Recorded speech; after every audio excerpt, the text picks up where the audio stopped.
Now, when you start looking through your lists of DNA matches on, let's say, Ancestry or MyHeritage, or any other site that you've uploaded your DNA data to, you'll notice that there are a lot of matches that you cannot figure out.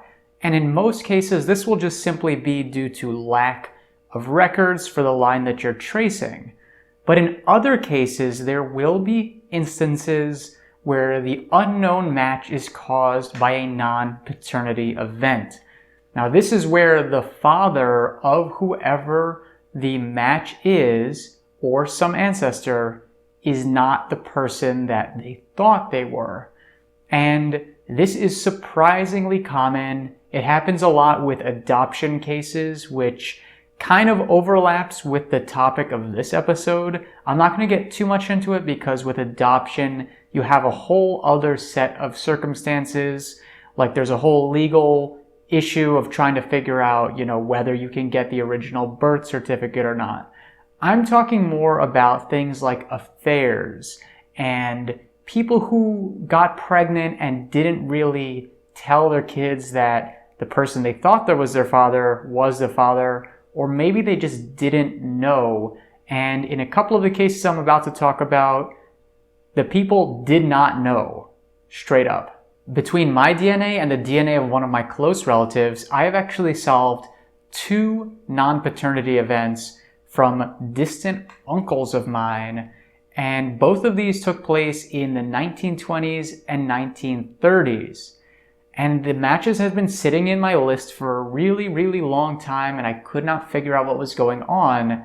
But using some of the strategies that I'm going to be talking about, I was able to determine that they were the father and that there had been an unknown paternity event that had happened that we were later able to solve. The first thing you should be doing to try to solve mysteries like this is first and foremost, figure out as many large DNA matches as you can, because once you figure them out, you'll be able to narrow down the list of large matches to the ones that you can't figure out. And this will help clean things up a little bit. It can be very confusing when you have 20 matches over, 200 centimorgans or whatnot. You really want to try to solve anything that's 100 or more centimorgans. Now, with, for instance, Ashkenazi Jewish DNA like I have, this is not going to be possible due to endogamy. So you're going to have some matches where, it's like 150 centimorgans, but you're really not that closely related to them just due to endogamy. But in most cases, if you have a really, really big match, I'm talking like 200, 300 or more, you should be able to at least figure out the match or get in the ballpark of what branch of your family they came from. If you've traced every line of your tree back to your 3rd great-grandparents and you still have some mystery matches on your tree, well, this could very well be a case of a non-paternity event. If the match did not include details about their family on the family tree, or even if they did, you're going to want to reach out to them. And just note that sometimes people take a really long time to get back or don't get back at all. But with a little bit of luck, details from this person can really help you solve the mystery. And I'll give you my 2 examples. The first one of these that I solved was for my great-great-uncle, Harry Lifshin, who he immigrated to the United States from Russia, well, formerly Ukraine, and I noticed that one of these matches had a very small percentage of Jewish DNA, but I shared like 200 centimorgans with them. And I could see from the shared matches that it was almost certainly along this Lifshin line.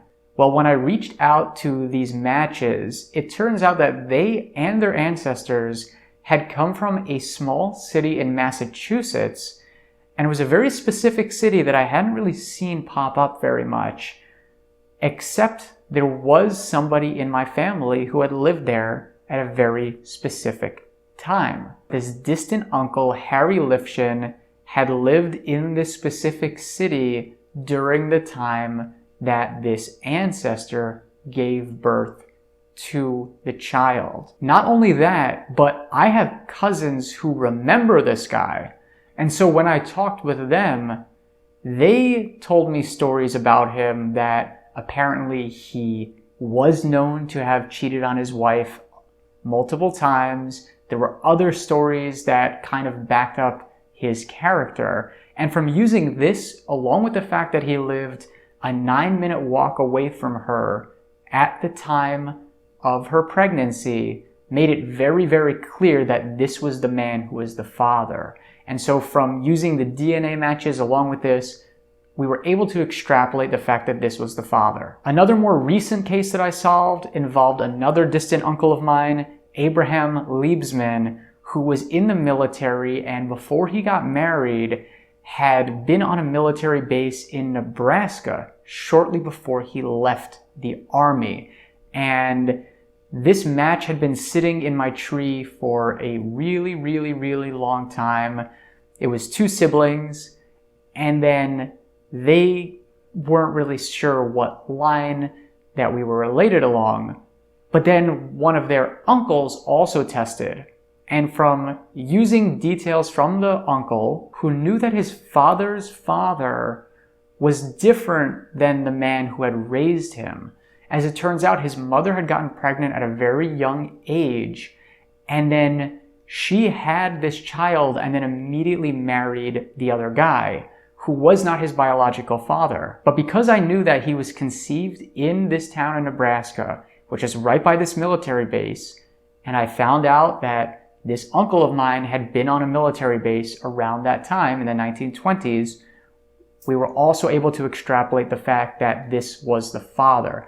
Of course, combined with the fact that we had DNA matches showing very clearly that, this man's children were half aunts to this DNA match. So the DNA along with the story were able to come together to solve the mystery. Another really amazing tool you can use is the What Are the Odds, or WATO tool on DNA Painter. And what this allows you to do is input the number of centimorgans that one person shares with a bunch of different matches, and you can build out a tree, and it will statistically let you know what the odds are of that person being placed in specific part of the tree. Obviously, the more DNA matches you can collect, the better this tool becomes.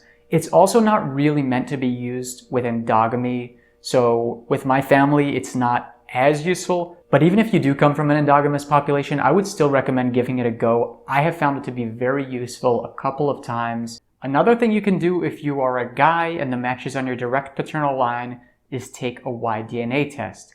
And this is because Y-DNA can be traced for thousands of years along your paternal line. So your father's father's father's father, etc., without having too much mutation. So if the person is direct male descendant of a shared ancestor, you will know from taking a Y-DNA test, assuming that, both of you have tested or there are other people who have tested as well. That being said, if you are a woman or this is not your direct paternal line, there are workarounds you can still look towards, like asking a sibling, an uncle, or a cousin to take a test instead. So it's a little bit more complicated, but there are certainly avenues that you can use, especially if this is a really challenging project that you're willing to work on for a really long time. It's really, really important not to just jump to conclusions. So every case that I've solved ended up taking a really long time to come to fruition. With the most recent one, well, the match also had some family in Germany. So I had assumed that this was someone who had never left the old country, who had had a kid, who had survived the Holocaust and come to America. But as it turns out, that was just a red herring. Someone else from that branch of the family had done a DNA test, and it came up as 0 match, and it turns out they didn't have any Jewish ancestry whatsoever. So it was only by eliminating all the other ones first that I was able to realize, oh, this is on this branch that came from Nebraska. Otherwise, I don't have any family from Nebraska. I wouldn't have even considered the fact that it was on that line. So by being patient And by continuing to look and relook at the information that you have, you should be able to eventually solve these mysteries. Now, obviously, the more specific of a place that the person came from, the more likelihood it is that you're going to solve it. So, if they lived on a little farm out in Utah and you've only ever had one person in your family tree who was out in that part of Utah, well, there you go. You've got a good amount of process of elimination going on there.